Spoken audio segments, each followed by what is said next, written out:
예, 저는 서울 숭리여자고등학교 정재원이라고 합니다. 저희가 이제 강의할 내용은요, 올해 고3 학생들의 기본적인 입시들, 대학별, 전형별 이런 내용들을 좀 쭉 살펴보는 시간을 가지려고 합니다. 예, 지금 목차는 넘어가겠고요. 일단은 지금 이제 입시 환경이 많이 바뀌고 있는데요. 지금 우리 고3들까지는 그래도 큰 문제는 없을 것 같습니다. 전년도 고3들하고 별로 그렇게 차이가 없을 것 같은데, 혹시 지금 이 자리에 1, 2학년 학생들이 있을 수 있겠죠? 예, 1, 2학년 학생들을 위해서 잠깐만 좀 말씀을 드리면, 현재 우리 고3들까지는 이제 교과가 조금 차이가 있죠. 수능은 지금 이제 우리 학생들도 별 차이가 없고, 그러니까 2학년하고 1학년하고 지금 고3은 좀 많이 좀 다른데, 특히 교육 과정이 좀 달라요. 그래서 우리 고3들 같은 경우에는 학교가 지정해주는 수업을 대체로 듣습니다. 학교가 지정을 하고, 사실상 강제까지는 아니지만 거의 학교에 따라서 예를 들어 어떤 특정 학교에 어떤 과목의 선생님들이 부족하면 그 학교는 그 과목을 개설하지 않는 이런 방식인데요. 지금 2학년과 1학년 같은 경우에는 개인 선택 과목이 늘어납니다. 그러니까 1학년만 고등학교 1학년 과정만 공통 과정이고 2학년부터는 개인 선택이 늘어나기 때문에 이게 이제 입시에 영향을 끼치게 되죠. 이게 무슨 말이냐면 예를 들어서 물리 2 과목이 있어요. 물리 2 과목은 대학에서 특히 공과대학에서 매우 좋아하는 과목이에요. 그래서 학생들이 물리 2 과목을 들었는지 안 들었는지 이수를 했는지 안 했는지를 대학에서는 상당히 좀 많이 관심을 갖고 보게 되는데, 이 물리 2 과목을 지금까지는 이런 거죠. 학생이 어느 대학에 원서를 넣었는데 대학에서 파악해 보니까 이 학생이 물리 2를 이수하지 않았어요.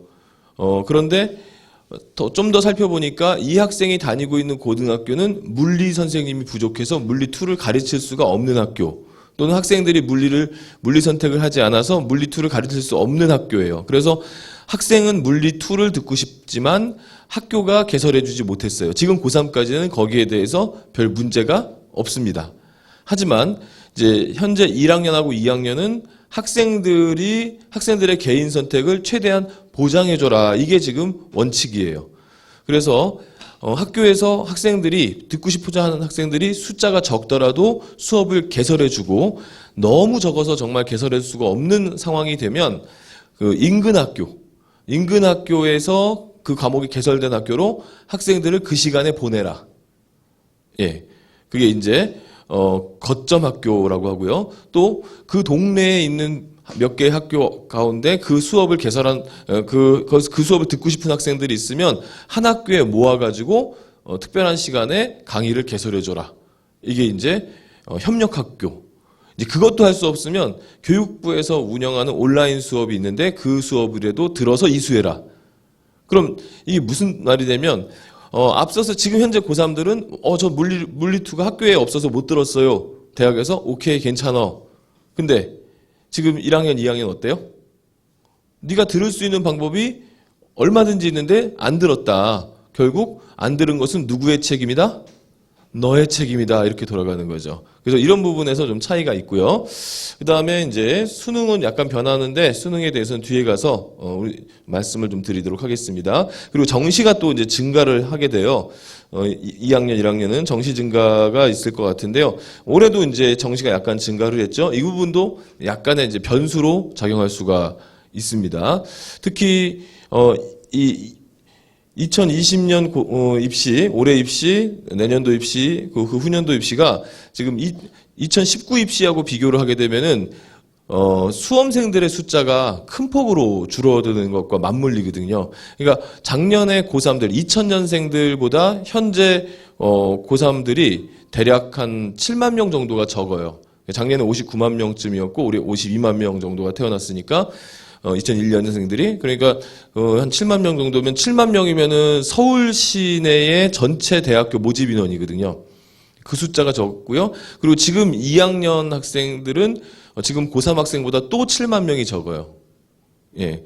그래서 그런 농담도 했어요. 작년에는 작년 고3 학생들, 특히 남학생들한테, 만약에 올해 너네가 대학 입시에 실패하면은 군대를 갔다 와라.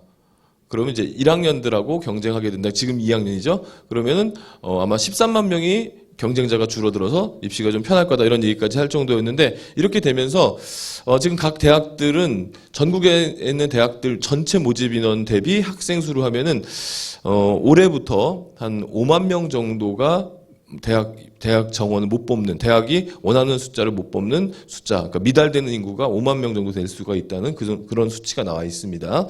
뭐 이런 게 이제 환경의 변화고요. 그다음에 이제 우리가 굉장히 중요한 부분이 바로 이런 부분인데요.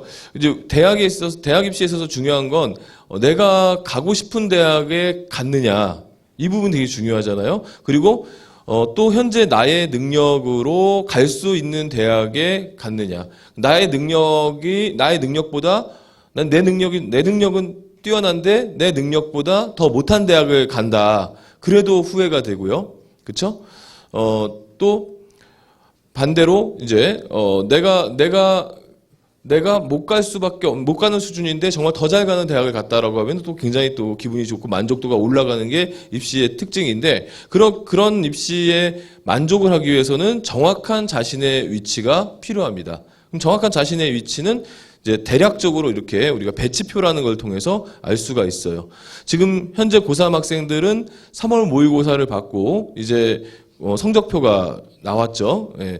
그래서 그 고3 학생들이 볼 때는 3월 모의고사의 국수 탐에 100분위 평균을 한번 이렇게 내보시면 좋아요. 그래서 100분위 평균을 내서 보시면은 이제 여기가 1등급대, 세 개 영역이 모두 1등급대, 여기 이제 2등급대, 뭐 3등급대, 4등급대 이렇게 이 문과 기준으로 이렇습니다. 이런 부분들은 이제 평상시에 이런 게 잘 맞춰져야, 이런 위치를 정확하게 알고 있어야만 나중에라도 후회하지 않는 전형이 되는 거고요. 자연계도 마찬가지입니다. 자연계는 이제 의예과가 굉장히 많은 모집 인원이 많거든요. 그래서 이제 의예과가 있고 그 밑으로 이제 서울대학이 있는 그런 구조인데요. 어쨌든 1등급대, 2등급대, 3등급대, 4등급대. 여기 보면은 성균관대, 서강대 굉장히 센 대학인 줄 알았는데 2등급대네 이렇게 생각할지 모르지만 이게 쉬운 숫자는 아닙니다. 이과에서는. 특히 이과에서는 이 자연계 의예과가 큰 폭을 차지하고 있기 때문에 의예과 밑으로 이렇게 대학들이 배치가 된다는 걸 아시면 되겠고요. 이런 대략적인 나의 위치가 어느 정도다라는 것을 여러분들이 파악을 하시고 입시를 바라보셔야 되겠습니다. 예, 그래서 이제 수시 원서를 쓸 때는요, 6장의 카드를 쓰겠죠. 수시 원서 6장의 카드를 쓰면 이제 상향으로 2개 정도를 쓰시고, 이제 중간 적정선, 그다음에 이제 안정권 이렇게 이제 쓰셔야 되는데, 이 기준이 뭐냐면 모의고사 성적이에요. 그래서 모의고사 성적으로 이제 정시 지원 가능 대학이 이제 수시 원서의 이제 하한선이 되는 거죠. 무슨 말이냐면 내가 지금 뭐 앞서서 봤던 2등급대의 대학을 갈 수 있는 수준이다. 모의고사를 보니까. 그러니까 가고 싶은 것이 아니라 내가 갈 수 있는 수준이다라고 판단이 될 경우에는 수시는 붙으면 어떻게 되죠? 정시를 못 쓰죠. 그래서 실제로 제가 가르친 학생 중에서는 이런 학생이 있었어요. 항상 1등급과 3등급이 왔다 갔다 할 정도로 기복이 굉장히 심한 학생이었는데, 이 학생이 상향으로 이제 그 몇 개 이제 대학을 썼는데, 그 가운데 고려대학을 썼나 봐요. 그래서 수능 끝난 다음 날 가채점을 해가지고 막 달려왔습니다. 달려와서 가채점이 끝나자마자 저한테 달려와서, 선생님, 제가 선생님한테 좀 처음 찾아왔습니다. 왜? 했더니 친구들이 지금 수능 끝나고 채점해 보고서 잘 못 봐가지고 울고 있는데 전 잘 봤어요. 이러는 거예요. 그래서 어느 정도 봤니? 하고 이제 가채점을 보니까 정말 그 웬만한 서울권 의대를 정시로 갈 수 있는 성적이 나왔더라고요. 그래서 너 그 왜 오늘 온 거냐 물어보니까 이 친구가, 제가 이번 주 토요일 날 고려대학교 논술이 있는데, 제가 고대 공대를 썼는데 고대 논술이 있는데 보러 갈까요 말까요? 그래서 무슨 소리냐고, 거기 왜 보러 가냐고, 정시로 지금 충분히 잘 갈 수 있는데 왜 수시 쓴 거 그거 보러 가냐고, 가지 말라고 했더니 굉장히 좋아하더니 갑자기, 선생님 근데요, 그 당시 연대가 수능 앞에 논술이 있었거든요. 제가 연대 공대 하나 쓴 게 있는데 이거 붙을까요? 이러더라고요. 그래서 위로 및 격려해줬죠. 그래서 너는 수시 논술 못 붙을 거야. 네가 어떻게 붙겠니? 이러고 그 친구는 그렇죠 선생님 감사합니다 하고 갔는데 붙어버렸어요. 예. 그래서 제가 본 학생 중에 연대공대를 입학한 학생 중에 가장 슬픈 표정으로 연대공대를 갔어요. 예. 그런 일이 있으면 안 되기 때문에 내가 갈 수 있는 적정선보다는 수시는 조금 상향 지원을 해야 돼요. 그래서 한 5개 정도를 상향 및 안정 지원으로 이렇게 모의고사 성적을 기준으로 잡아놓고요. 하나는 혹시 모르잖아요. 그렇죠? 사람은 실수할 수 있는 동물이니까 그래서 하나만 조심스럽게 쓰면 됩니다. 그리고 이제 상향의 기준은 뭐냐? 상향의 기준은 이제 교과하고 비교과 같은 걸 잘 판단을 해가지고 이제 한번 자기가 쓰고 싶은 대학을 한번 원 없이 써볼 수도 있는 거죠. 상향 하나 정도는 해볼 수가 있습니다. 다만 이제 너무 터무니없는 상향을 쓸 경우에는 주변의 시선이 좀 눈치가 좀 보여요. 그거만 조심하시면 되는 겁니다. 그런데 이제 정시는 좀 달라요. 정시는 지금 이게 옆에 그냥 한 게 아니고 요 수시 6번째 대학교가 되는 것을 보통 정시의 첫 번째 대학으로 써요. 정시를 쓸 때는. 왜냐하면 모집 인원이 너무 적으니까. 모집 인원이 적고 아까 우리 심지석 선생님 말씀하셨다시피 탐구 같은 경우에는 지금 한 문제 틀려도 2등급이 나오고 3점짜리 틀려도 2등급이 나오고 뭐 3등급이 나오는 경우도 있어요. 그러니까 이렇게 또 등급에 따라서 100분위도 떨어지기 때문에 이게 정시, 특히 인문계 정시 같은 경우는 굉장히 어려워요. 정시 자체가. 누가 가는지 모를 정도로 굉장히 어려운 게 인문계 정시이기 때문에 실제로 이제 수시 하향권이 정시 상향권이기 때문에 수시에서 이 낮은 대학을 자기가 이제 안정 대학을 어디를 쓸 수 있느냐가 굉장히 중요한 부분이고 이게 이제 입시 만족에 크게 기여를 하게 되는 부분입니다. 그럼 이제 어떻게 우리는 감을 잡아야 하는가? 뭐 정답은 아니지만 대략적으로 이렇게 볼 수가 있어요. 이것은 서울 지역 고등학교 학생들 5만 명을 분석한 자료입니다. 그래서 3월 모의고사에서 국수탐이 97%가 나온 학생이 어떻게 모의고사에 따라서 어떻게 변화해 가는가를 쭉 보니까 6월 모의고사 때 한번 크게 떨어지고 그 이후에 회복되지 못하는 것을 보여줬어요. 그러니까 누구나 다 똑같이 이렇게 되는 것은 아니지만 대체로 그렇다는 뜻입니다. 그러면 이게 그럼 대학으로 보면은 뭐가 되느냐? 앞서 이제 제가 보여드린 배치표가 있었죠. 그러니까 뭐 문과 같은 경우는 97%면 성균관대 경영 정도 갈 수 있는 수준이고요. 이과 같은 경우는 서울대 공대 정도를 지원할 수 있는 수준인데 이것을 6월 모의고사 때 떨어진 것을 회복하지 못하게 될 경우에 보통 이제 문과는 건대인문, 이과는 중대공대 정도 수준으로 가게 됩니다. 그러면 여기에 맞춰서 각각 대학들이 다들 이제 떨어지겠죠. 그러니까 이것을 이제 우리가 감안을 해야 되는 거죠. 그럼 왜 6월과 9월에 왜 떨어지느냐?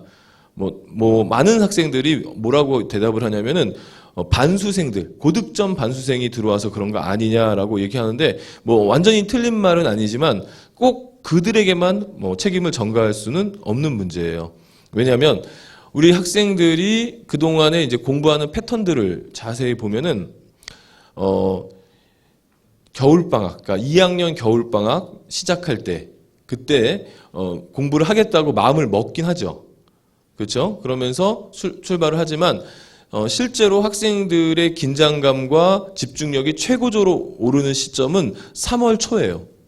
그래서 3월 초에 모의고사를 그나마 집중력 있게 보는 경우가 많이 있어요. 근데 6월쯤 되면은 이 3월에 먹었던 마음들이 이제 좀 약해지는 거죠. 사람은 망각의 동물이기 때문에 3월에 가졌던 그 긴장감과 목표의식이 점점 떨어지는 시점과 그 다음에 날씨가 더워지는 시점과 고득점 재수생들이 들어오는 시점이 일치하면서 이런 현상들이 일어난다는 거죠.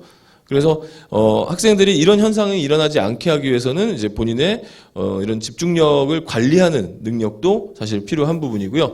이런 현상은 상위권이니까 떨어질 때가 있겠지라고 생각하지만 중하위권으로 가도 떨어지는데 정말 어찌 보면 더 떨어질 데가 없다고 생각한 친구들까지 떨어지는 걸 보면은 찾아서 떨어지는 게 아닐까 느낄 정도로 얘들까지도 다 떨어집니다. 그래서 전체적으로 하향되는 경향들이 있기 때문에 3월 모의고사에서 내가 한 몇 퍼센트 정도는 100분위가 떨어질 수 있다라는 것을 감안을 하고 전체적인 전략을 세워야 될 것 같습니다. 그래서 그걸 정리해 보자면은 자신의 위치 파악이 굉장히 중요하고요.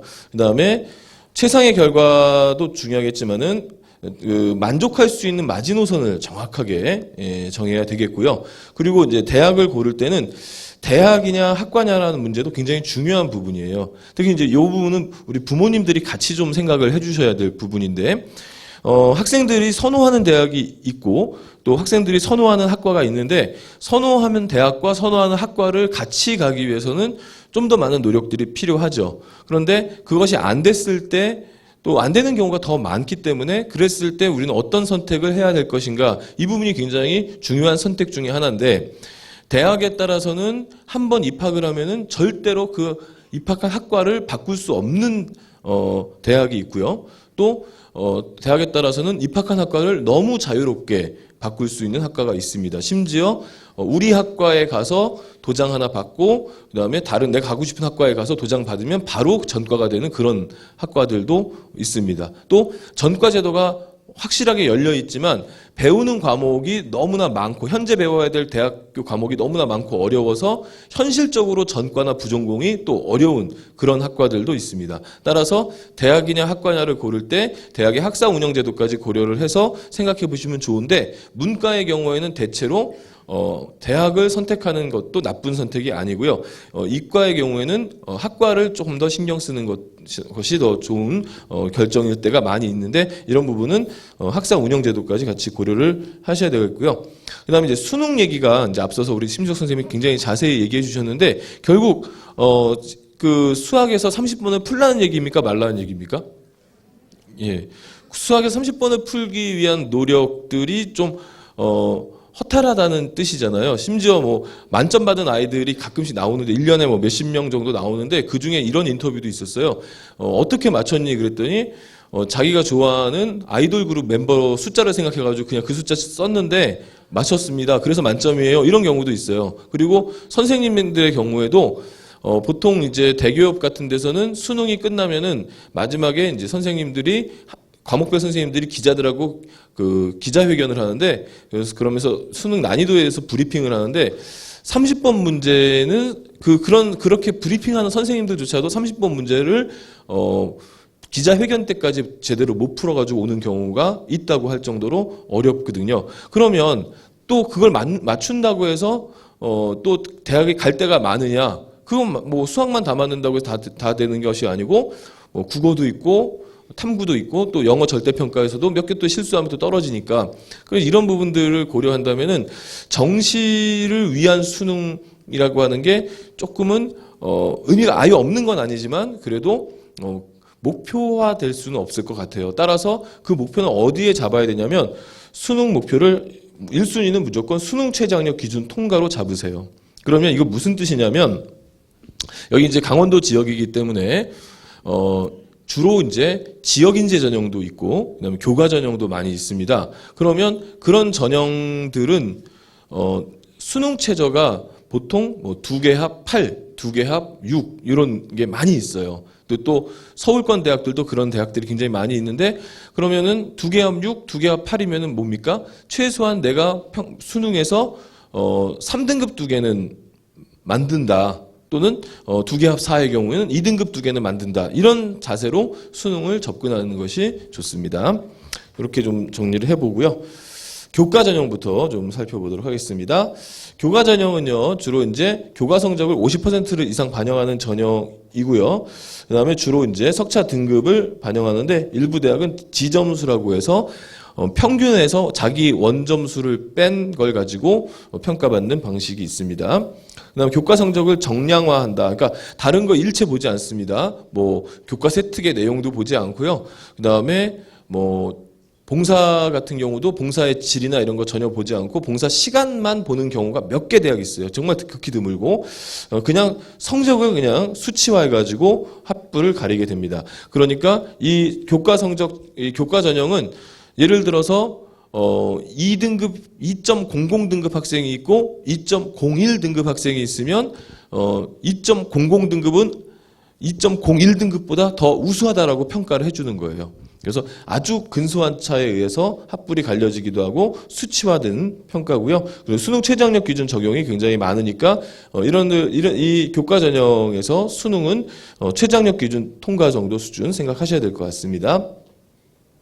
그러니까 이제 이런 거죠. 지금 보면 학생부가 60에 면접이 40이면 이거 교과 전형이에요. 학생부 40에 논술 60이면 교과가 50이 안 들어갔으니까 논술 전형이고 이렇게 되는 거죠.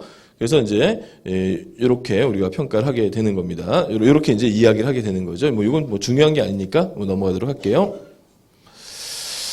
일단 모집 인원이 많고요. 특히 대입 정원의 40%가 사실상 교과 전형으로 뽑습니다. 우리가 학생부 종합 전형이 굉장히 말이 많고 이야기 많이 되고 있지만 학생부 종합 전형이 말이 많고 이야기가 되는 이유는 간단해요. 그거는 학생들이 선호하는 대학들이 학생부 종합전형을 많이 뽑아서이고요.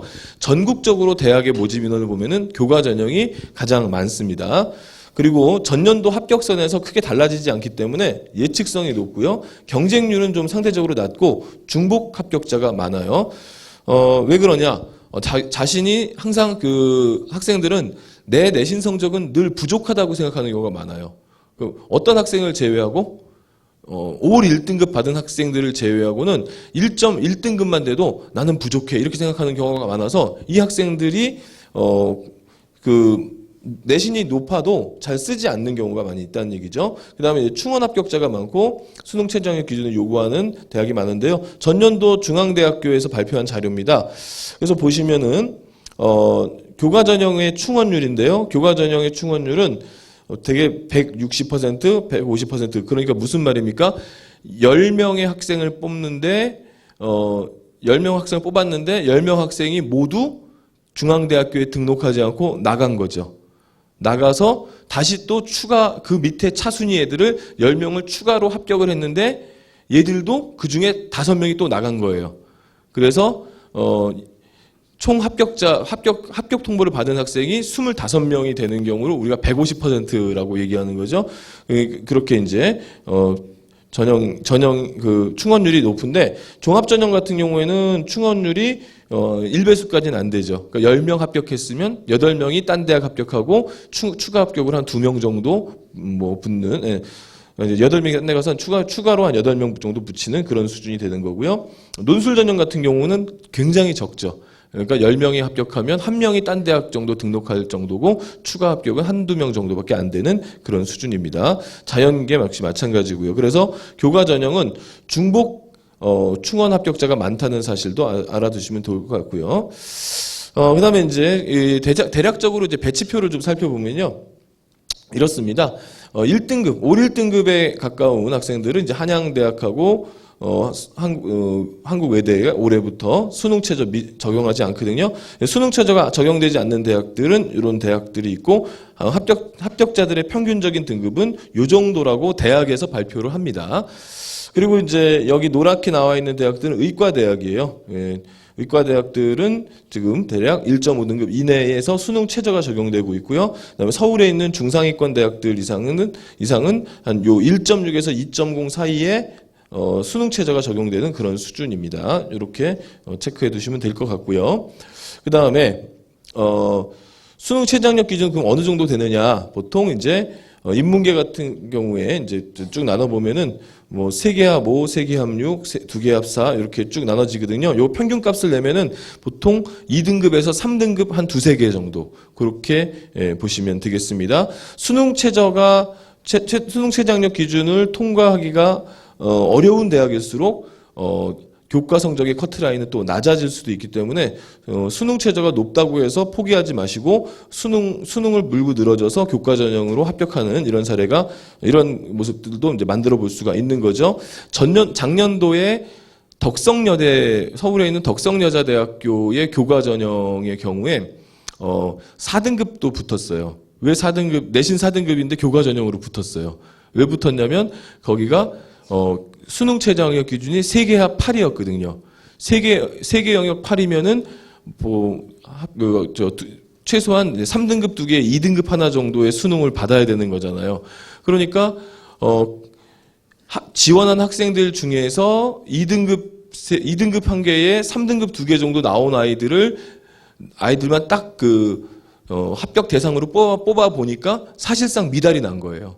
예, 그렇기 때문에 이 교과 전형은 수능 최저가 또 높으면 오히려 대학들이 원하는 수준의 내신보다 훨씬 더 낮은 아이들이 갈 수 있습니다. 이걸 우리가 역으로 이용하면은 수능 최저만 맞출 수 있다면 교과 전형, 특히 2등급 대 3등급 대 학생들이 교과 전형으로 의외의 좋은 결과가 만들어진다는 것을 명심해 두시기 바라겠습니다. 예, 이제 또 넘어가서요. 이제 제일 중요한 학생부 종합 전형을 좀 살펴보도록 하겠습니다. 그럼 이제 여기 지금 그림을 보시면 A하고 B 학생이 있습니다. 여러분들이 보실 때 A와 B 학생 어떤 학생이 더 우수할까요? A 학생은 올 1등급이고 B 학생은 2등급이 몇 개 보이네요. 어떤 학생이 더 우수하죠? A죠. A는 올 1등급이고 B는 2등급이 있으니까.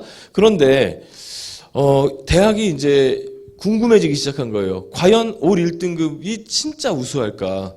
좀 더 다른 자료를 볼 수 없을까 해서 가장 대학이 많이 보고 간단하게 볼 수 있는 게 뭐냐면 이 두 학생의 원점수였어요. 원점수를 비교해 봤어요. 원점수를 비교해 봤더니 다른 현상이 나타났어요. 바로 보시니까 어떻습니까? A 학생은 올 1등급이긴 한데 원점수를 보니까 가까스로 지금 그렇죠? 예, 1등급에 소위 이제 우리 학생들 문 닫고 들어간 거잖아요. 예, 좋게 표현하면 운이 좋지만 운이 좋은 거인기도 한 거죠. 좀 좋게 표현이 아닌가 그게? 어쨌든 운이 좋은 학생입니다. 운이 좋은 학생이고 B 학생의 경우는 보시니까 이 친구는 2등급 나온 과목들이 1등급하고 별로 차이가 없어요. 예, 정말 아깝게 또 이제 2등급 문 열고 들어간 학생인 거죠. 반면에 1등급을 보니까 이거 확실한 거예요. 그리고 주요 교과를 너무 잘해요. 그러면 이제 다시 보여지는 거죠. 앞서서는 분명히 등급만 봤을 때는 A가 우수한데 지금 원점수까지 보니까 누가 더 우수해요? B가 더 우수할 수도 있겠다. 이제 좀 생각이 달라진 거죠. 학생부 종합전형은 바로 이와 같은 문제점에서 출발하는 겁니다. 문제의식에서. 그래서 무조건 등급이 낮다고 해서 등급이 좀 떨어진다고 해서 나는 안 될 거야 라는 생각보다는 내 성적의 구성들이 어떻게 생겼는가를 좀 살펴보실 필요가 있는 거죠. 그럼 확실하게 하기 위해서 또 다른 자료 보겠습니다. 이건 실제로 두 개의 고등학교의 자료를 제가 떼온 겁니다. 저희 학교는 아니에요. 네, 보시면 지금 위에 있는 학생 성적과 지금 밑에 있는 학생의 성적 보실 수 있는데 둘 다 이제 영어 두 과목입니다. 잘은 모르겠는데 위에 있는 학생은 석차 등급이 1등급, 여기도 1등급, 여기는 4등급, 여기는 5등급이네요. 그러니까 위에 있는 학생은 영어가 1등급, 밑에 있는 학생은 영어가 4.5등급이네요. 예. 그러면 1등급 학생이 우수하네요? 맞아요? 맞을까요? 몇 가지 한번 보겠습니다. 일단 원점수 비교했을 때 이 학생은 88인데 1등급이에요. 근데 이 학생은 99인데 4등급이에요. 이게 무슨 일인가요? 예, 99가 4등급이 나올 수 있을까요? 예, 99가 4등급이 나오려면은 지금 몇 명이 시험 봤습니까? 108명이 시험을 봤죠? 100명이 시험 봤을 때 50명이 99점 동점이면 4등급입니다. 예, 그 절반 백분위를 주는 그 내신 규정이 있어요. 예, 그러니까 이 학교 학생들은 어떤지 모르겠지만 100명이 시험 보면은 50명은 99점을 받는다는 얘기예요. 그러니까 평균을 보니까 딱 나오죠, 이제. 그렇죠? 평균을 보니까 여기는 지금 평균이 52점이고 여기는 96점이고 그리고 그다음에 편차라는 정보가 또 있어요. 편차라는 정보는 상위권과 하위권의 평균적인 차이점을 보여주는 거거든요. 평균을 기준으로 해서 상위권하고 하위권의 차이를 보여주는 건데 여기는 지금 25.5니까 평균을 기준으로 해서 꼴찌 그룹은 평균보다 25점을 못 받고 상위 그룹은 꼴찌보다 25점을 잘 받다고 투박하게 우리가 해석할 수 있어요. 수학적으로 좀 더 들어가면 복잡하게 얘기할 수 있겠지만 대충 그럴 수 있어요. 그러면 1등 그룹과 꼴찌 그룹의 점수 차이가 몇 점쯤 난다는 얘기예요? 50점 이상 난다는 얘기죠. 반면에 밑에는 이제 보이시죠? 여기 몇 점 난다는 얘기예요? 7.8점밖에 차이가 안 나죠. 그럼 이거를 우리 문제 틀린 개수로 하면 어떨까요? 그렇죠. 50점이면 뭐 20문제 정도 차이가 나는 거죠. 1등이 맞추는 것을 꼴찌는 20개 정도 더 틀린다는 얘기고, 여기는 지금 꼴찌가 한 4문제 더 틀리면, 1등보다 4개 정도 더 틀리면 꼴찌로 간다는 얘기죠. 그럼 이제 두 학교가 달리 보일 수 있겠죠. 그렇죠? 그럼 여기서 이제 우리 하나의 비밀이 밝혀집니다. 왜 어떤 학교는 왜 2, 3등급이 그 대학에 붙고 왜 우리 학교는 1등급도 그 대학에 떨어지냐? 대학이 우리 차별하는 거 아니야? 이렇게 생각하는 경우가 있어요. 우리 고등학교를 대학이 알고서 딱 우리 학교만 떨어뜨리는 것 같아. 이렇게 생각하는 경우가 있는데 그렇게 대학이 보지 않더라도 학생들이 갖고 있는 이 교과 성적의 그 정보만 가지고도 어느 정도의 수준의 아이들 속에서 어느 정도의 위치를 보여줬는지를 알 수가 있죠. 그러면 지금 그 어떤 특정 대학이 위에 있는 학생을 뽑은 게 잘한 걸까요? 밑에 있는 학생을 뽑은 게 잘한 걸까요? 밑에 있는 학생을 뽑은 게 잘한 걸 수 있죠. 다만 어떤 차이가 있냐면 혹시 그런 일은 별로 없지만 문제를 너무 쉽게 내는 학교가 있을 수도 있잖아요. 뭐 거의 뭐 OX 문제를 낸다든가 뭐 그럴 수도 있으니까 그런 부분들은 또 대학이 다른 정보들을 이용해서 파악하는 거죠. 그러면 교과 성적만 보는 게 아니라 세특도 보고 그다음에 다양한 활동도 보고 그래서 이 학교가 그냥 학생들은 맨날 팽팽 놀면서 아무것도 안 하면서 문제를 쉽게만 내서 점수가 올라간 학교인지 아니면 이 학교의 다양한 프로그램들로 말미암아 학생들이 학교 활동에 적극적으로 참여하고 공부도 열심히 해서 다 같이 성적이 좋은 학교인지를 대학은 판단할 수 있다는 거예요. 그래서 여러 가지를 보고 판단하니까 그게 결국 학생부 종합전형이 되는 거죠. 그래서 이런 부분에 이제 학생부 종합전형은 특징이 있습니다. 그래서 학생부 종합전형의 평가 항목들이 있어요. 그래서 이제 보시면 4가지 기준이 있습니다. 학업 역량, 전공 적합성, 인성, 발전 가능성 4가지 항목이 있는데요. 여기서 2가지는 매우 중요하고 2가지는 그냥 중요하긴 하지만 아주 큰 차이는 없어요. 뭘까요? 많이 보는 게 뭘까요? 여기서 발전 가능성이요? 발전 가능성도 보긴 보죠. 근데 이 2개를 많이 봐요. 학업 역량하고 전공 적합성을 많이 봐요. 발전 가능성을 많이 보게 되면 무슨 문제가 생길까요? 발전 가능성이라는 건 현재는 모르겠는데 나중에 발전한다는 거잖아요. 그러니까 발전 가능성을 집중적으로 보게 되면 떨어진 사람들이 승복을 못해요. 그렇잖아요. 대학에서 떨어져서 제가 전화를 했어요. 제가 왜 떨어졌습니까? 너는 발전 가능성이 없어. 예, 그럼 승복하시겠습니까? 그러니까 이제 발전 가능성의 부분들은 그렇게 크게 변별을 하진 않아요. 다만 이제 이 학업 역량과 전공 적합성에 대해서는 할 말이 없죠. 그래서 이 부분이 굉장히 중요한데요. 그럼 학업 역량이라는 게 뭐냐? 내신 성적이냐? 그건 아니고요. 앞서서 이제 봤던 이제 내신 성적을 보는 방식도 있고, 그다음에 기본적으로 특정 대학에 왔을 때 충분히 우리 대학에서 수학 여기서 이제 매드매틱스를 얘기하는 게 아니라 받아들일 수. 그래서 대학의 전공을 받아들일 수 있는 능력이 있느냐와 그 다음에 우리 대학의 수업을 따라갈 수 있느냐를 판단하는 거죠. 네. 어떤 특정 학과가 영어 수업이 80%다. 영어 강의가 80%다. 그러면 다른 과목은 다 좋은데 이 학생이 영어 과목이 성적이 낮다. 그러면 우리 대학에 와서 얘가 따라올 수 있을까요? 없다는 거죠. 그럴 때는 이제 떨어뜨리는 거죠. 이게 학업 역량이 그런 겁니다. 그래서 대학에서 학업 역량을 판단할 때는 우리 대학에 따라올 수 있는가? 그러면 단순한 등급만으로 가는 건 절대 아닌 거죠. 4등급, 5등급이 나와도 우리 대학에 따라올 수 있다라고 판단하는 경우가 앞서서 봤던 게 있었죠. 그리고 1, 2등급이 나와도 우리 대학에 따라올 수 없다. 이렇게 판단할 수도 있는 거고요. 그 다음에 이제 전공 적합성 같은 경우에는 진로 및 이제 적성 개발을 위한 노력과 소질, 계열 적합성 이런 부분들인데 여긴 굉장히 광범위하게 봐요. 그래서 꼭 뭐 이런 경우 있어요. 학교마다 좀 차이가 있는데 어떤 대학은 특히 이제 이과 쪽의 공대 같은 경우는 제가 처음 시작할 때 말씀처럼 물리 2나 물리 같은 과목을 잘하게 될 경우에는 공대에서 우리 학과에 잘 맞는 학생이다. 쉽게 얘기해서 국어 성적이 높은 학생과 물리 성적이 높은 학생 두 학생이 동점이다라고 했을 때 그 동점의 학생들을 평가할 때 대학이 그 대학이 기준으로 내세우는 것은 결국 우리 학과는 뭐 예를 들어 기계공학과다. 그러면 국어 성적이 높은 학생을 뽑겠어요? 물리 성적이 높은 학생을 뽑겠어요? 물리 성적이 높은 학생을 뽑겠죠. 바로 이제 그게 전공 적합성이라고 이제 이야기하는 부분들입니다. 또는 이제 계열 적합성이라고 얘기하는 부분들이에요. 하지만 문과 같은 경우는 조금 더 폭넓고 컴퓨터 관련 학과들도 조금 더 폭넓게 보니까 무조건 학과와 또 내가 하는 뭐 동아리 뭐 이런 것들을 막 억지로 연결시키려고 하실 필요는 없어요. 특히 이 전공 적합성을 가장 안 보는 대학이 있어요. 우리나라에서. 그게 어디냐면은 서울대학이에요. 서울대학은 전공 적합성을 잘 안 봐요. 왜 잘 안 보냐면은 서울대학교 교수들이 전공 적합성에 일치하지 않는 교수님들이 꽤 있어요.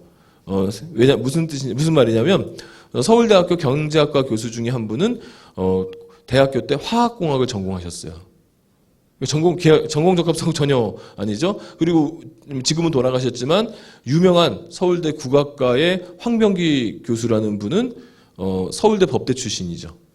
예. 그런데 국악과 교수를 하셨죠. 그래서 얘네들은 조금 그런 게 있어서 전공 적합성을 많이 보지 않고 학업 역량 중심으로 많이 보긴 하는데 대체로 많은 대학들, 특히 중위권 이상의 대학들이 여기서 많이 봐요. 그다음에 인성하고 발전 가능성 조금 전에 얘기했지만 정말 말하기가 좀 어려운 부분들이 있는 거죠. 최악이죠. 제가 왜 떨어졌습니까? 넌 인성이 안 돼. 정말.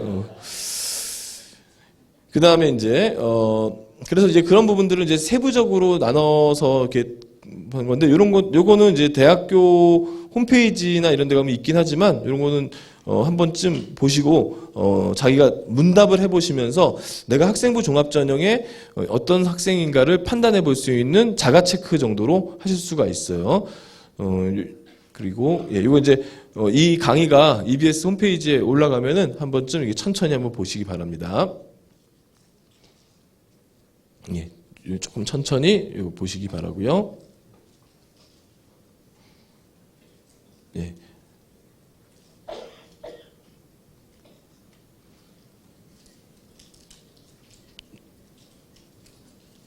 네, 이렇게 되고요.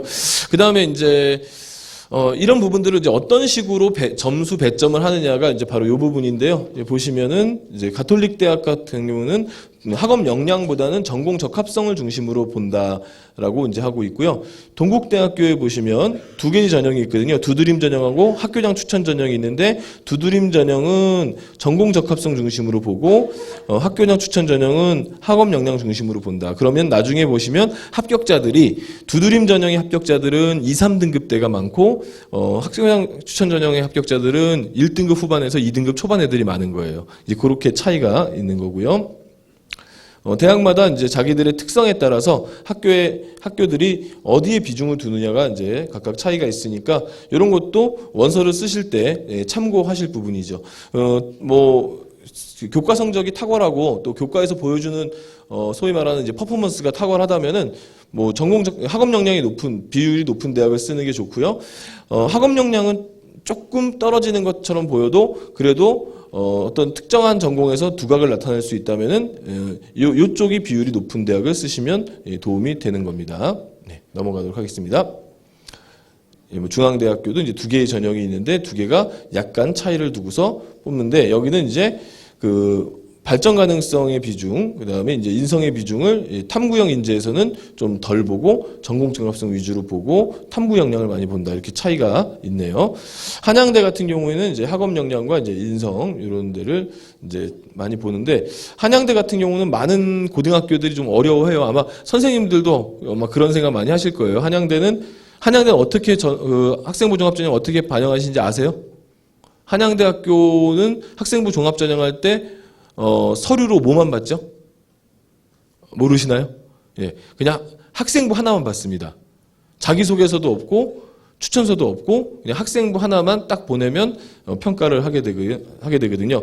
우리나라에서 유일하게 학생부만 가지고 평가하는 대학이 한양대학입니다. 그래서 한양대학은 자기들 말로는 학업 역량과 인성 쪽을 많이 본다고 하는데 조금 자기소개서도 없고 추천서도 없다 보니까 약간 고등학교 입장에서는 깜깜이 전형이라고 해요. 그래서 한양대학교에 학생들이 합격을 했을 때 막 각 고등학교 선생님들은 우리 반에 한양대학교 합격한 애가 있어 하면서 되게 좋아하시면서 동시에 근데 얘가 왜 붙었지? 이렇게 고민하시는 경우가 많이 있습니다. 네. 그 다음에 이제 교과 세부 능력 및 특기 사항을 조금 제가 보겠습니다. 어떤 것이 이제 평가를 잘 받을 수 있는가? 한번 뭐 본인들의 이제 그 학생부의 세특을 좀 보실 필요가 있는데요. 여기 보시면은요, 다양한 주제들의 영문 잡지를 꾸준히 읽어서 풍부한 어휘력이 바탕이 됐다. 괜찮은데 이렇게 생각할지 모르는데요. 어휘력 바탕이 됐는데 어휘력이 바탕이 된 게 자세히 보니까 영문 잡지를 읽은 거예요. 그러면 영문 잡지를 학교에서 수업 시간에 읽나요? 학교에서 수업 시간에 영문 잡지 읽는 시간이 따로 있나요? 없을 거 아니에요. 그럼 얘의 지금 어휘력의 능력은 어디서 나온 거예요? 학교 수업이 아니라 학교 바깥에서 가지고 온 거잖아요. 그럼 여기 지금 교과 수업의 세부 능력 및 특기 사항인데 얘는 지금 교과 외의 이야기를 쓴 거잖아요. 이러면 좋은 평가가 나올 리가 없는 거죠. 그 다음에 여기도 보시면 뭐 호주제에 대한 이야기를 쭉 쓰고 있습니다. 예, 그래서 헌법 불일치 판결 뭐 나오고, 그러니까 지금 쉽게 얘기해서 이제 엄마 아빠의 그 성을 따라나가는 것에서 이제 아빠의 성을만 따라가야 되느냐, 뭐 이런 그 논쟁이 있었죠. 법과 정치 배우는 학생들은 알 텐데 이런 걸 이제 쭉 했는데. 지금 뭔가 되게 멋있는 얘기들을 많이 써놨어요. 뭐 헌법 불일치, 법률적 쟁점 이렇게 막 써놨는데 이렇게 쓰면은 뭐가 문제냐면 학생이 어떤 능력을 보여줬는지를 못 찾는 거죠. 그럼 어떻게 써지면 이게 사실은 더 좋으냐면요. 이렇게 써지는 게 맞는 거거든요. 그럼 이제 쭉 보시면 헌법 불일치 8개월 주제로 발표하면서 호주제 관련 법률적 쟁점을 다룬 A 교수와 B 교수의 주장을 비교함, 그리고 충돌점 명확하게 제시하고 학우들에게 이해시키는 역량을 발휘함. 그러니까 비교함, 그 다음에 충돌 지점을 명확하게 이해함, 그리고 이해시키는 역량을 발휘함. 그렇죠? 하나의 주제를 두고서 비교할 수 있는 능력, 비슷한 곳에서 차이를 찾아내는 능력, 그다음에 그 쟁점을 파악하는 능력, 그리고 이것을 또 다른 사람들에게 이해시키는 능력을 보여주는 거죠. 그러니까 세특이 이렇게 써져 있는 걸 잘 찾아보세요. 자기의 교과 세특 중에서 어떤 부분이 어떻게 쓰여 있는가를 판단하실 때 자기가 했던 활동 내지는 역량들이 잘 드러나는 이런 것들이 있어야 좋은 교과 세특이 될 수가 있습니다. 그리고 이제 그 학생부 종합전형에 대한 오해와 진실해 가지고 이거 굉장히 중요한 부분인데요. 이거 많이 물어보는 질문이에요. 먼저 첫 번째, 학급 회장이나 총학생 회장 등을 역임했을 때 대학 입시에 좀 유리하냐 이런 질문을 많이 해요. 그래서 학생들이 많이 질문을 하죠. 그러면은 여기에 대한 이제 정답은요. 사실은 그렇게 유리할 것도 불리할 것도 없긴 해요. 한데 이런 건 있어요. 대학에서 이제 학생부 종합으로 결국 뽑으려는 학생은 뭐냐면 이거는 옛날이나 지금이나 똑같아요. 그냥 두 가지예요. 착하고 공부 잘하는 학생이에요. 예, 착하고 공부 잘하는 학생인데 다만 공부를 잘한다는 것이 과거의 학력고사나 수능 초창기나 정시처럼 점수가 잘 나온다는 것은 아니라는 점에서 좀 더 깊이 본다는 거고, 인성 좋고 어쨌든 공부할 줄 아는 학생을 뽑는다는 것은 똑같거든요. 그러면 이 내용들, 이러한 질문들에 대해서 우리가 이 세 가지를 답할 수 있어야 돼요. 그래서 하나는 지성, 하나는 적성, 하나는 인성. 그러니까 일종의 학업 역량, 전공 합성, 그리고 어떤 그 전공을 대하는 태도가 되겠죠. 그럼 볼게요. 학생회장이나 총학생회장을 했는데요. 저 유리한가요? 라고 했을 때 답할 수 있는 게 뭐냐? 학생회장이랑 총학생회장을 하면서 너는 너의 지성과 적성과 인성 중에 어떤 부분이 가장 성장을 했니? 그리고 그 성장을 할 때 크게 도움이 됐던 부분은 무엇이고 도움이 안 됐던 부분은 무엇이니 한번 대답해봐. 이렇게 역으로 질문할 수 있어요. 그렇게 질문하면서 자기소개서를 쓰셔야 되는 거죠. 독서도 마찬가지예요. 독서를 얼마나 해야 하나요? 라고 질문했을 때 독서가 너의 지성과 적성과 인성에 어떤 도움이 되었니? 내지는 지금 독서를 고3인데 해야 될까 말아야 될까 고민할 때 독서를 통해서 나의 지금 부족한 부분, 내가 지금 부족한 게 지성이냐, 그러니까 아는 거냐, 아니면 적성이냐, 어떤 특정한 전공에 대한 관심이냐, 이런 거 했을 때, 과연 생기부상에 내가 이 부분이 잘 드러났을까, 안 드러났을까 판단을 하시고, 내 생기부에 지성이나 적성을 드러낼 수 있는 부분이 부족하다면 그 부분에서 독서를 몇 권 더 하시면 되는 거지, 그 부족을 채우기 위해서 하시면 되는 거지, 권수를 채우기 위한 독서는 하실 필요가 없는 거예요. 경우에 따라서 이제 그 독서를 또 그냥 채우는 독서를 하신 친구들이 가끔 있어요. 고3 되면은 최근엔 또 독서하고 책 제목하고 그 지은이만 넣게 돼 있으니까 쉽잖아요. 그래서 그냥 줄거리만 대충 파악한 다음에 아니면은 아주 작은 챕터 하나 본 다음에 선생님한테 가서 저 독서했다고 해서 기록 올려달라는 경우가 종종 있어요. 나중에 면접 볼 때 완전 낭패 볼 수 있거든요. 면접 볼 때 그 독서를 막 집요하게 질문 잘 안 해요. 면접을 볼 때 주로 교수님들이 들어가시고 관리는 입학사정관들이 그 전형 관리를 하는데 입학사정관들이 면접 들어가는 교수님들한테 학생들한테 너무 독서를 집요하게 물어보시면 좀 민망한 상황이 벌어지니까 묻지 않으셨으면 좋겠습니다. 그럼 교수님들이 끄덕끄덕하고 들어가는데 들어가서 교수님들이 면접하려고 보니까 그 교수님이 쓴 책을 애가 읽은 거예요. 기쁘죠? 그래서 내 책에서 무슨 내용을 배웠니? 애는 모르는 거고. 그러면 이제 거짓말을 하는 서류가 거짓말이라고 판단돼서 탈락할 수도 있는 거죠. 그래서 독서는 자기의 필요에 의해서 출발한다. 그 필요는 지성과 적성과 인성이다라는 거죠. 과제 연구 마찬가지고요. 진로 희망사항 굉장히 많이 물어보는데요. 진로 희망사항이 지금 1, 2학년 때 진로 희망사항 쓴 것 때문에 후회하는 친구들도 있어요. 네, 내가 왜 그때 그거 썼지? 막 이렇게. 특히 1학년 같은 경우에는 주로 뭐 우리가 1학년 학생들한테 진로 희망 물어보면은 아무래도 경험이 한정돼 있다 보니 제한돼 있다 보니까 뭐 주로 사회에서 많이 이야기하는 것들을 얘기하잖아요. 그래서 그 주로 뭐 의사, 뭐 변호사 그리고 뭐 특정 드라마가 유행할 경우에는 가끔씩 그 드라마에 나오는 직업들이 실제로 나와요. 그래서 그 옛날에 뭐였죠? 그 장동건 나오고 뭐 어떤 그 드라마인데 그 건축 설계사 나왔던 드라마 있었죠. 그 드라마 끝난 다음에는 진짜 진로 희망사항에 건축가가 엄청 많아졌어요. 근데 이제 시간이 지나서 학년이 올라가서 보니까 자기가 맞는 것도 있고 안 맞는 것도 있고 또 때로는 점수상 안 되는 것도 있고 뭐 이렇잖아요. 그러니까 이제 그런 부분들이 정리가 되면서 고3 때는 1, 2학년 때 쓴 것 때문에 내가 불이익을 받으면 어떡하나라는 걱정을 많이 해요. 특히 의사 쓴 친구들이 의사 3학년 때 현실 그래서 컴퓨터 뭐 이렇게 쓰면서 이제 고민을 많이 하는데 사실은 전혀 고민하실 필요 없어요. 그러니까 진로 희망사항이라고 하는 것은 학기 초에 쓰는 걸까요? 아니면 학기 말에 쓰는 걸까요?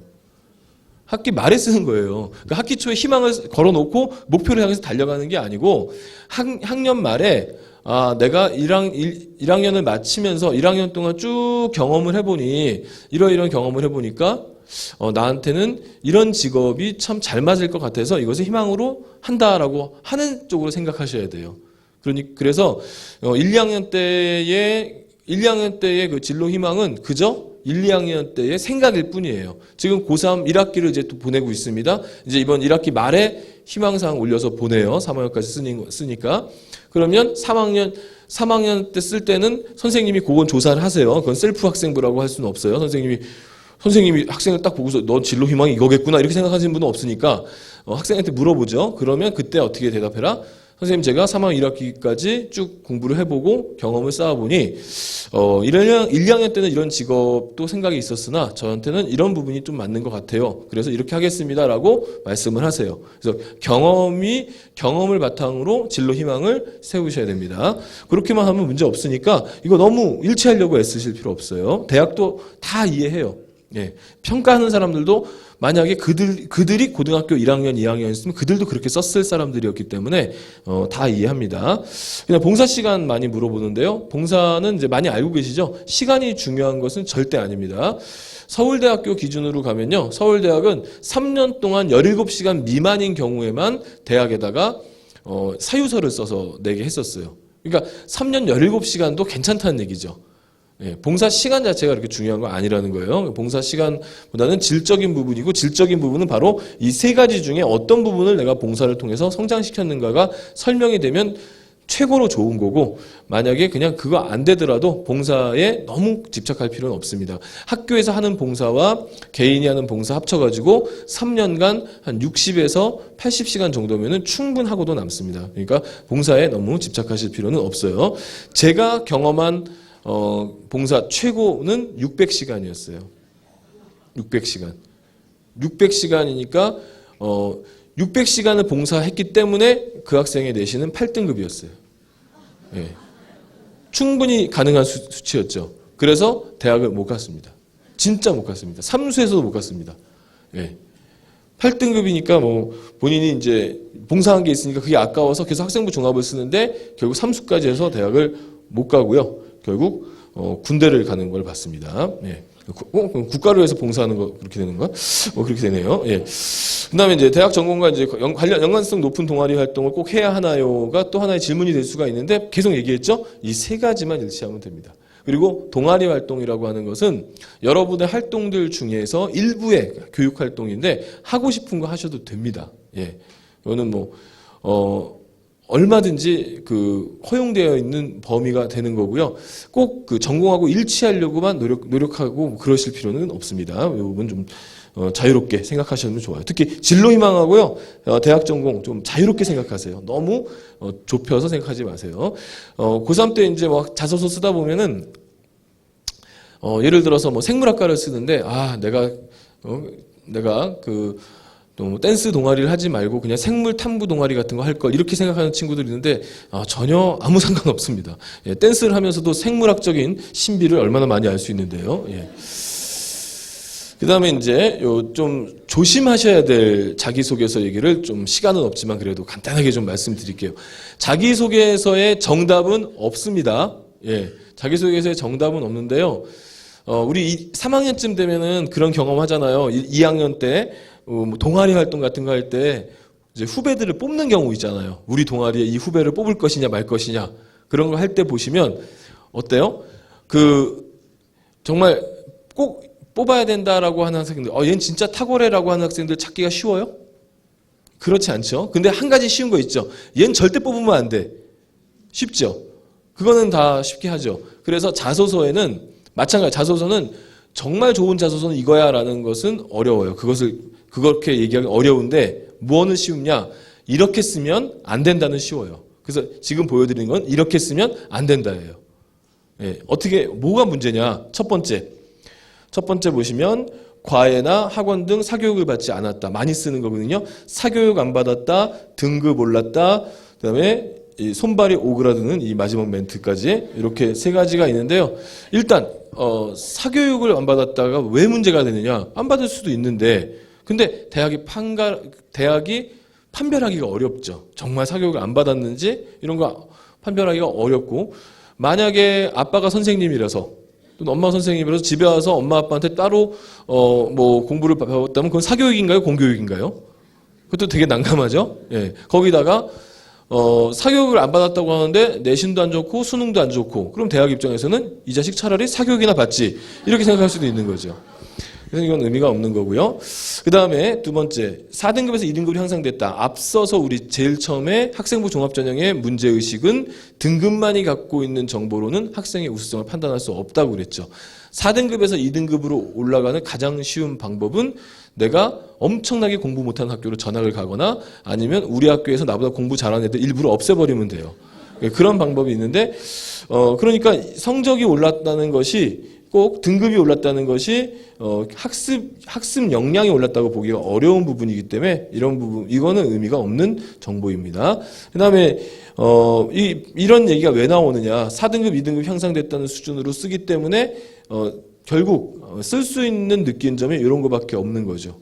왜? 공부를 하면서 정말 이것저것 찾아가면서 치열하게 발버둥을 했다면 그 발버둥을 하는 과정에서의 느낌이 있을 텐데 그 과정에서의 느낌을 쓸 수가 없는 거죠. 결과를 중심으로 썼기 때문에. 그 다음에 두 번째는요. 교내 활동인데요. 보시면 왜 이게 잘못됐느냐. 학급회장으로 아이들을 통솔했다가 뭐가 잘못됐느냐. 이 문장 자체로는 잘못이 없지만 너무 뻔한 이야기인 거죠.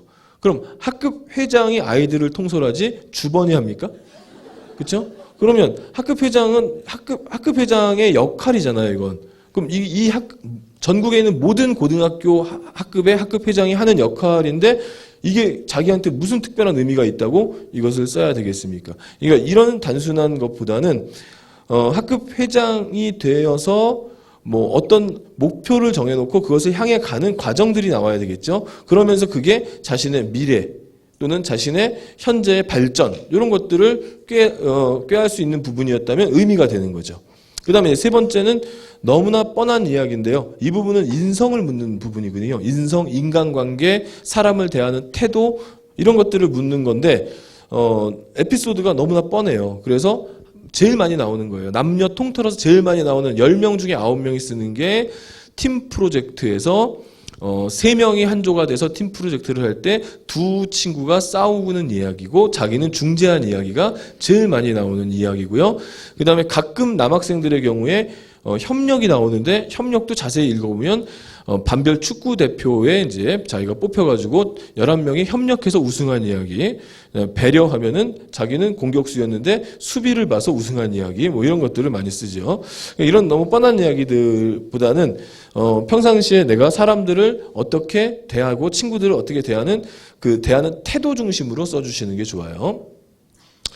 그래서 공부하는 과정을 쓰시고 그 과정이라고 하는 건 그 과정 중에 힘들었던 부분들을 말하는 거예요. 영어 듣기가 정말 안 들린다. 그럴 때 듣게 하려고 했던 노력들을 말하는 거예요. 그냥 책을 많이 봤다가 아니라 그러면서 자기만의 룰을 정하고 뭐 한글로도 써보고 뭐 그러면서 막 듣는 거와 비교도 해보고 하는 그런 노력들에서 나오는 과정들이 있을 거 아닙니까? 그렇죠?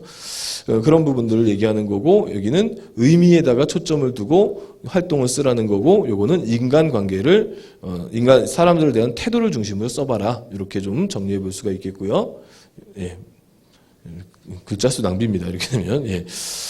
그 다음에 자기소개서 4번 문항을 좀 정리해보면요. 이렇게 되어 있습니다. 4번 문항이 있어요. 이건 앞에 거는 3번, 1, 2, 3은 이제 대교협 공동 양식이고요. 4번 문항이 있는데요. 4번 문항은 주로 이제 지원 동기와 진로 계획을 묻는 학교들이 있고요. 그 다음에 이제 대학을 위해서 준비한 노력 이런 게 있고요. 독자적인 문항이 있는데 이건 이 세 개 대학이 굉장히 독특해요. 그 중에 최고는 고려대예요. 고려대는 고려대가 학생을 선발할 이유를 써라. 이렇게 물어요. 어떻게 해야 될까요?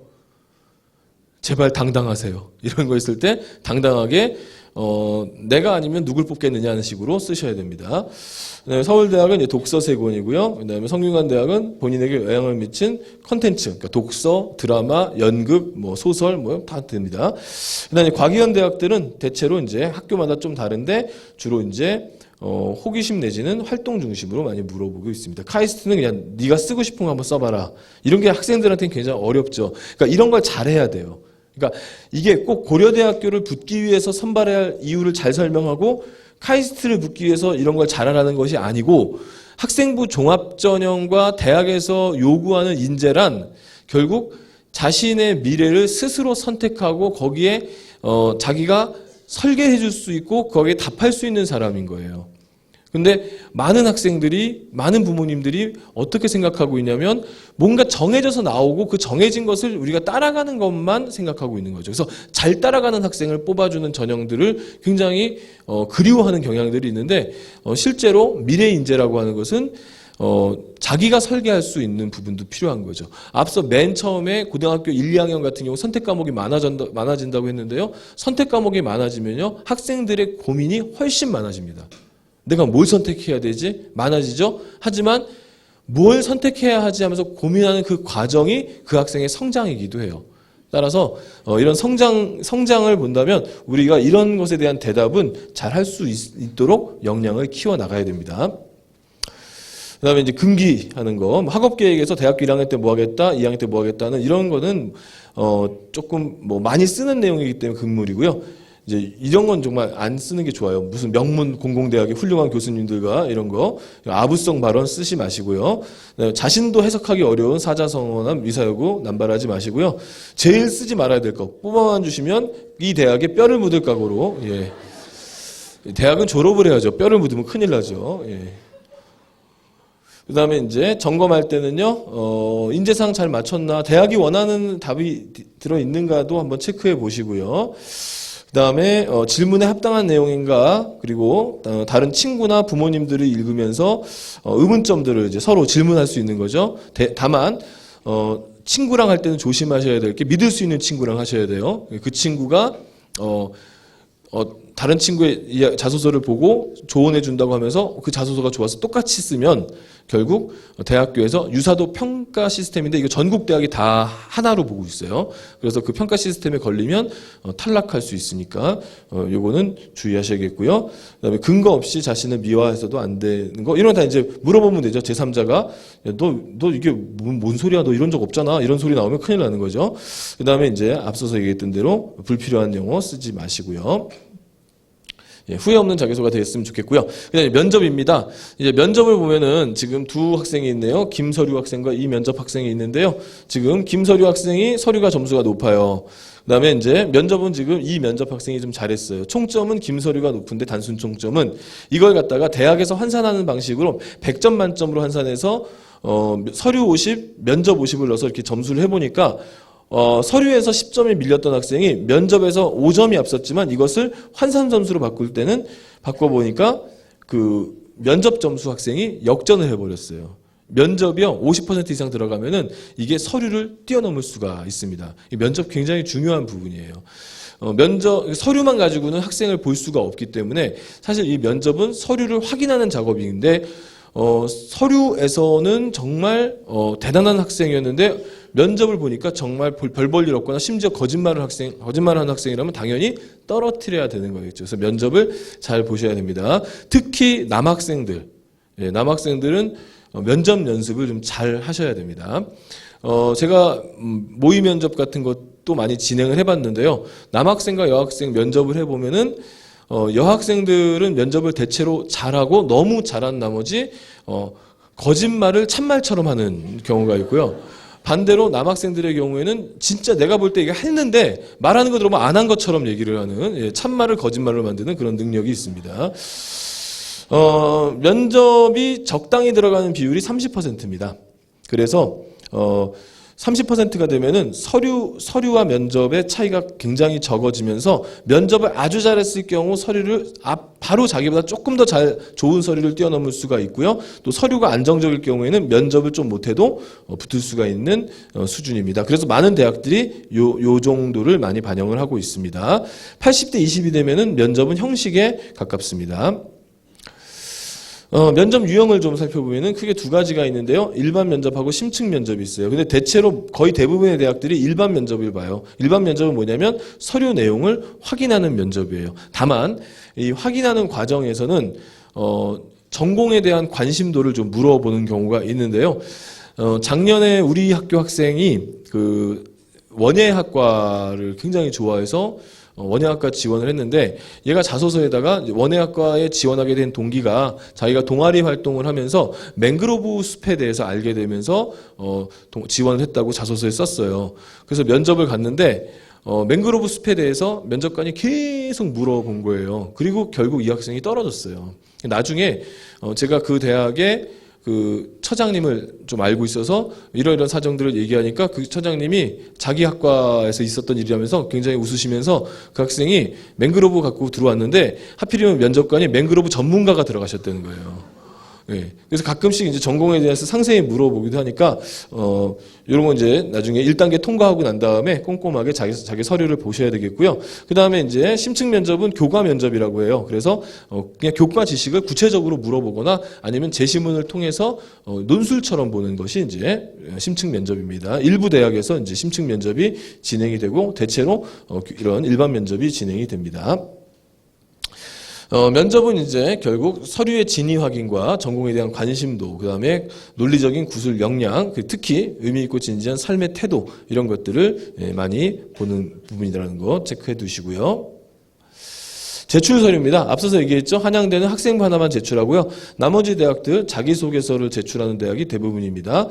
근데 자기소개서는 거의 다 제출을 하는데 추천서가 있는 대학이 있고 추천서가 없는 대학이 있는데요. 지금 요 연두색으로 표시된 대학은 전년도까지는 추천서가 있었는데 올해 추천서를 없앤 대학이고요. 그리고 보통 이제 자소서는 거의 무조건 들어가니까 자소서에 대한 준비는 잘 되셔야 되겠죠. 추천서는 대학들이 그렇게 막 열심히 보지는 않아요. 다만 추천서에서도 추천하시는 선생님들이 사실 냉정하게 얘기해서 경우에 따라서는 얘를 꼭 떨어뜨려 주십시오라는 경우가 있습니다. 선생님들도 왜냐하면 선생님들도 그렇게 안 할 수가 없는 게 자꾸 이제 칭찬만 했을 때 서울대학교 같은 경우는 선생님들 추천서를 데이터베이스 해놨어요. 그래서 어떤 선생님이 거짓말을 잘하는가 파악돼 있어요. 예. 실제로 그래요. 그러니까 선생님들도 객관적으로 추천서를 내주기를 대학이 요구하기 때문에 선생님들이 가끔은 얘는 안 됩니다라고 추천서를 쓰는 경우도 있다고 하는데 학생들은 모르죠. 예. 그래서 뭐 학생들 떨어진 다음에 선생님 째려보진 마시고요. 그렇다고. 예. 어쨌든 뭐 그런 경우가 있습니다. 넘어갈게요. 수시 권장사항입니다. 수시 지원할 때, 종합전형을 얼마까지 썼으면 좋겠느냐. 서울권 대학은요, 3.5등급 이내에 들면요, 서울 중위권 대학 한번 무조건 도전해 보시는 거 괜찮아요. 왜 그러느냐. 학업 역량에 대한 범위를 3등급 때까지는 좀 이렇게 폭넓게 봐주는 경향들이 있어요. 그러니까, 3등급 정도면 괜찮다, 따라올 수 있다 이렇게 판단하기 때문에 그런 부분들 알아두시고요. 그리고 4등급 때도요, 경기도권에 있는 대학들 괜찮은 대학을 많이 있거든요. 그런 대학들 한번 도전해 보는 것도 괜찮고요. 정시는 정시만 목표로, 그러니까 아까 말씀드렸죠. 수능을 잘 보는 건 중요한데 수능은 수능 최저라고 하는 기준 통과를 목표로 준비하시는 게 좋고요. 정시로 대학을 가야겠다라고 하는 목표는 조금은 조심하는 게 좋은데요. 좀 내신 성적이 좀 낮을 경우에는 소위 말하는 이제 지방소재 사립대학이나 전문대학의 경우에는 정시에서 모집 인원이 굉장히 많거든요.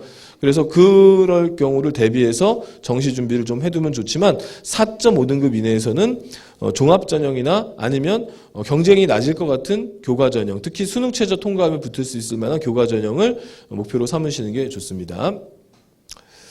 학종 실패는요, 내신만 너무 좋아도 안 되고요, 활동만 많아도 안 돼요. 두 가지의 조화가 필요하고요. 그리고 또 준비된 학생들이 많은 학과를 지원해도 쉽지는 않죠. 작년에 경희대학교 생물학과의 경쟁률은 49대 1이었고요. 러시아어과는 7대 1이었어요. 그러니까 학생들이 준비된 학생이 많을 경우에는 경쟁이 치열하고 합격선도 올라간다는 점이죠. 그다음에 성의 없는 자기소개서 분량이 있어요. 1000자, 1500자 분량이 있는데 300자, 200자 쓰고 끝내는 경우가 가끔 있어요. 그럼 왜 자소서를 썼는지 이해할 수가 없는 거고요. 그다음에 면접 대비도 부실하게 해오면은 곤란합니다. 몇 년 전에 어떤 장관 후보가 청문회 때 그냥 웃고 그냥 제가요 이러면서 멍뚱한 대답해가지고 결국 장관 못 되고 낙마된 적이 있었죠. 우리 부모님들 잘 아실 거예요. 예, 그 부실한 면접인데 실제로 대학에서 많이 일어난 현상입니다. 준비 잘 시키셔야 되겠고요.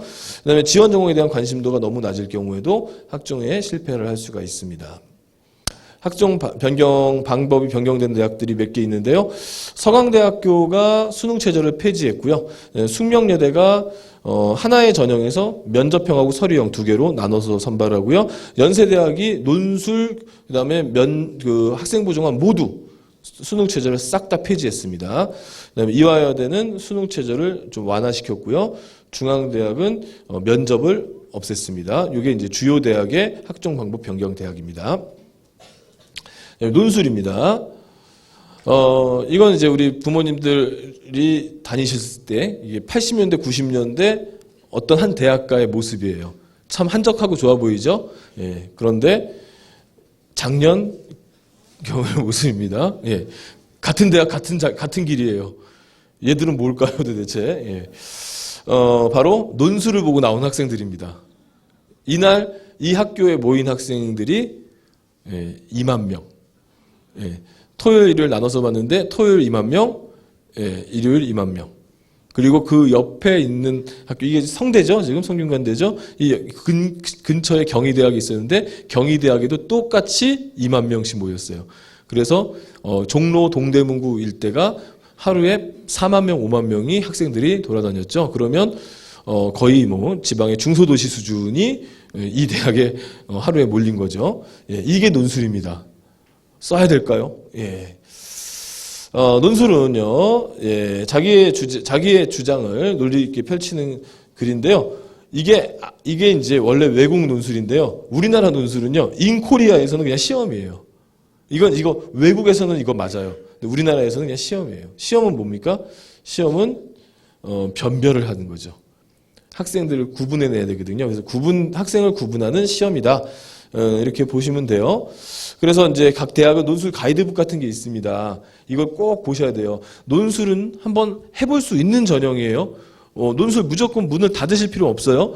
대학에서 뽑는 방법이 교과도 있고 학종도 있고 논술도 있고 정시도 있는데 나는 학종이야 라고 해서 학종만 팔 필요 없는 거예요. 또 나는 정시까지 갈 거야 해가지고 정시로만 가는 것도 사실은 그렇게 바람직한 거 아니에요.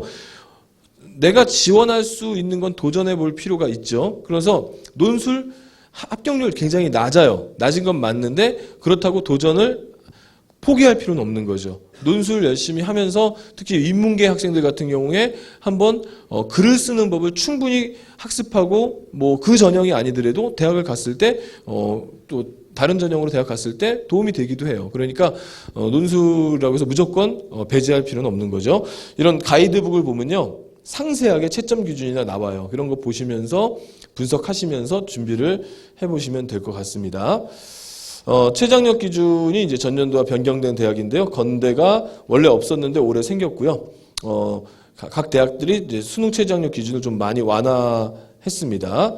예, 연세대 원주 캠퍼스 역시 수능 최장력 기준을 탐구 2과목에서 탐구 1과목으로 완화를 했고요. 연대 원주 캠퍼스 같은 경우는 서울 지역권 학생들이 이쪽까지 오지 않는 경향성이 있기 때문에 또 서울 지역 학생들이라는 건 결국 논술 준비가 돼 있는 학생들이 많거든요. 그 학생들이 여기를 많이 안 쓰기 때문에 이 지역 학생들에게는 한 번쯤 도전해 볼 만한 그런 대학입니다. 여기 노란색으로 나와 있는 대학은 수능 최저가 아예 없는 그런 대학들이고요.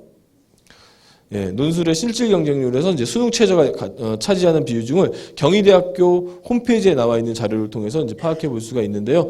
원래 80대 1 뭐 이렇게 되는 이런 경쟁률인데 여기죠. 경쟁률이 오고는 79대 1 막 이런데 충원율이 뭐 이렇게 충족률이 40%고 최저 충족률이 실질 경쟁률이 79대 1이었지만 32대 2로 이제 확 낮춰진다는 얘기고요. 학과에 따라서는 지금 여기 보시면 한국어학과는 경희대학교 국제 캠퍼스에 있는 건데 경쟁률이 24대 1인데 수능 최저 통과자들만 따지니까 5대 1로 확 경쟁률이 줄었어요. 이렇게 해서 수능 최저만 통과해도 경쟁률이 많이 주니까 수능 최저 맞추는데 노력하셔야 되겠고요. 자연계 역시 이제 확인해 볼 수 있겠습니다. 예, 생물학과 화학과는 인기가 되게 좋아요. 경쟁률이 100대 1이에요, 100대 1. 예. 넘어가고요. 이제 수능에 대해서 좀 간략하게 얘기해 드리겠습니다. 수능은 앞서서 심주혁 선생님이 아주 상세히 얘기하셨기 때문에 제가 상세히 말씀드릴 수는 없고요. 저도 늘 개념입니다. 개념을 학생이 공부해서 이것을 이제 파악하는 건데 방법을 좀 알려드릴게요. 우리 EBS 홈페이지에 들어가면 EBSI라고 하는 그 사이트가 EBSI에 들어가면 공부의 왕도라고 하는 사이트가 옛날에 이제 공부했던 애들 쭉 올려놓은 게 있는데요. 거기 보시면은 3가지 방법으로 제가 정리를 해봤어요. 보니까 어떤 학생은 수학을 갖다가 고등학교 2학년 때 자기가 수학 성적이 안 오르는 것을 크게 안타까워하면서 이 친구가 하나씩 과거로 돌아가요. 그래서 고1 과정 풀어보니까 자기가 약한 부분이 있어요. 그 고1 과정이 왜 약했는가를 살펴보니까 중3 때 과정부터 약해졌던 거예요. 그래서 중3 과정을 다시 공부를 해서 고등학교 2학년까지 과정을 고2 겨울방학 때 완료를 하고 그 다음부터 이제 기초가 만들어지니까 쭉 공부를 해서 결국 수능에서 수능 100점이 나오는 이야기가 있어요. 그건 제 얘기가 아니고 그 EBS에 나와 있는 다큐멘터리에 나와 있는 이야기예요. 그렇게 기초로 돌아가서 기초를 탄탄히 하고 오는 방법이 하나 있고요. 또 하나 무한히 읽어서 그 뜻을 파악하는 방법이 있죠. 역시 EBS에 나와 있는 학생인데요. 성균관대 의대생인데 물리를 엄청 잘해요. 그래서 물어봅니다. 어떻게 하다 이렇게 물리를 잘하게 됐느냐? 그러니까 비법을 알려준다고 하면서 책을 한 권 보여주는데 물리 그 참고서였어요. 물리 참고서를 보여주면서 제가 이것을 몇 번 읽었을까요? 라고 먼저 질문을 해요. 그랬더니 뭐 나왔겠죠? 그러니까 이 학생이, 이 참고서만 저 50번 읽었습니다. 그럽니다. 그리고 제가 한번 우리 학생들한테 묻고 싶은 거예요. 우리 학생들 지금, 과탐 공부 어려워하고 사탐 공부 어려워하는데, 물리 교과서, 몇 번 읽어봤습니까? 지금 이 물리를 50번 읽은 학생은요, 성균관대 의대를 다니는 학생이에요. 머리가 좋을까요, 나쁠까요? 좋겠죠. 그런데 그 머리 좋은 학생도 50번을 읽었는데 우리 학생들 몇 번 읽었나요? 한 두세 번 읽고 난 안 돼. 이렇게 생각한 거 아닐까요? 아니면 심지어 두세 번도 안 읽었을 수도 있을 것 같은데 바로 우리의 노력들이 좀 더 필요하다는 게 바로 그 주제였죠. 그 다음에 이제 세 번째가 좀 쉽게 나온 것을 가지고 쉬운 책들을 좀 해서 보는 게 있는데요. 특히 이제 요즘에 한국사가 수능 필수라서 굉장히 어려워하는데 한국사는요, 어떤 인물이 이 사람이 고구려 백제 신라 내지는 고려 조선 그 어느 시대 사람이다라는 것만 파악하셔도 실제로 25점 이상, 50점 만점에 25점 4등급 이상 받을 수 있어요. 그래서 좀 쉽게 접근하면서 쉬운 책을 좀 보시는 것도 필요합니다.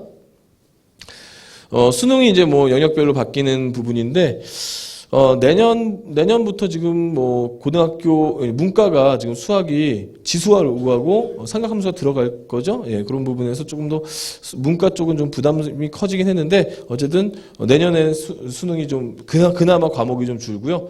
후년에는 아주 복잡해질 것 같아요. 예, 이거는 뭐 지금 중요한 게 아니니까 넘어가도록 할게요. 탐구 선택 과목 빨리 보겠습니다. 지금 탐구 선택을 많이 하시겠는데 가장 중요한 게 많이 선택하는 과목이 유리하죠. 100명 중에 30등 하는 건 쉬운데 3명 중에 1등 하는 건 어렵잖아요. 똑같이 30% 안에 들어오는 건데 그렇기 때문에 많은 학생들이 선택하는 과목을 도전하는 게 좋고요. 그다음에 너무 자주 교체하면은 안 됩니다. 한 과목을 꾸준히 하는 게 좋습니다. 그리고 내신과 연계된 과목이 있으면 더 좋고 논구술과 연계된 과목을 할 수도 있고요. 또는 전공과 연계된 과목을 해서 재밌게 공부할 수도 있습니다. 각자 자기가 맞는 것을 선택하는 거예요. 그 다음에 이제 인문계 같은 경우에 수리적인 개념이 잘 되어 있는 친구들은 경제, 한국지리, 세계지리처럼 약간 과학 쪽에 가까운 인문 과목을 선택하시는 게 좋고요. 어휘가 풍부한 학생들은 어휘력이 좋은 학생들은 이제 사문이나 윤리와 사상 같은 글로 뜻을 표현하는 이런 탐구가 좋고요. 배경 지식이 많은 학생들은 이런 역사 쪽이 좋습니다.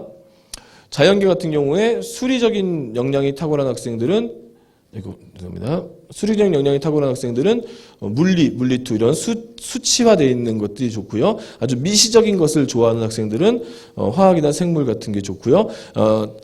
이런 수학이나 이런 것보다는 그냥 나는 암기하는 게 좋다 이런 학생들은 생물이랑 지구과학 이쪽이 유리하다는 것이 그냥 여러 설입니다. 그래서 한번 참고로 하시기 바랍니다. 그럼 이제 좀 정리를 하겠습니다. 먼저 너무 공학적으로 좀 기계적으로 접근하지는 마시고요. 그러니까 내가 반장했으니까 이거 어느 정도 점수 나올 거야. 내신 성적이 올랐으니까 점수 나올 거야. 봉사는 더 할까? 지금 부족하니까 몇 시간 더 하면 더 점수가 올라갈 거야. 이런 식으로 계산하지 마시고 그런 계산은 위험합니다. 그냥 자기가 주어진 대로 현재의 상황을 자소서에 잘 표현해 주시면 되고요. 여러 장 카드가 있는 것을 꼭 기억해 주시고요. 내신에만 올인하거나 수능에만 올인하는 이런 방법들은 굉장히 위험합니다. 특히 3학년 1학기가 되면은 나는 내신은 이제 힘들어. 나는 수능에 올인할 거야 라고 얘기를 하지만 실제로 수능에 올인한다고 말은 하지만은 제대로 수능에 올인하는 경우는 3학년 2학기 때나 가능하더라고요. 그러니까 1학기 때는 내신도 굉장히 부담이기 때문에 적정한 안배를 통해서 두 가지를 같이 쫓아가야 되겠습니다. 수능을 잘 준비한 학생이 학종과 수시에도 성공합니다. 왜입니까? 수능 최저가 중요하기 때문에 그렇습니다. 그래서 수능 최저를 맞추는 공부를 해야 되겠고요. 성적을 올리려는 공부보다는 공부를 잘하기 위한 공부를 해야 합니다. 이것은 이제 뭐 좀 1, 2학년 학생들한테 좀 통하는 부분인데요. 단순한 등급 올리는 것에 급급하지 마시고 어떤 한 분야, 한 전공에 대해서 이해도를 높일 수 있는 그런 공부를 해주시기 바라고요. 지역인재 전형이라든가 농어촌처럼 각 지역의 특색을 살릴 수 있는 전형이 있다면 적극적으로 살리시는 게 내신에서 1, 2등급 부족한 것을 만회할 수도 있습니다. 그 다음에 EBS 활용은 선택이 아니라 필수입니다. 무료로 여러분들이 고급 정보를 들을 수 있고 또 좋은 인강을 들을 수 있는 게 EBS입니다. 그러니까 EBS를 꼭 좀 활용해 주시기 바라고요. EBS에 상담실이 있습니다. 상담실에 또 질문하시면은 많은 선생님들이 이 상담을 상세하게 해주시니까 상담도 많이 하시기 바라겠습니다. 예, 제가 준비한 것은 여기까지고요. 모쪼록 원주 학생들 좋은 결과 나오시기 바라면서 제 강연을 여기서 마치겠습니다. 감사합니다.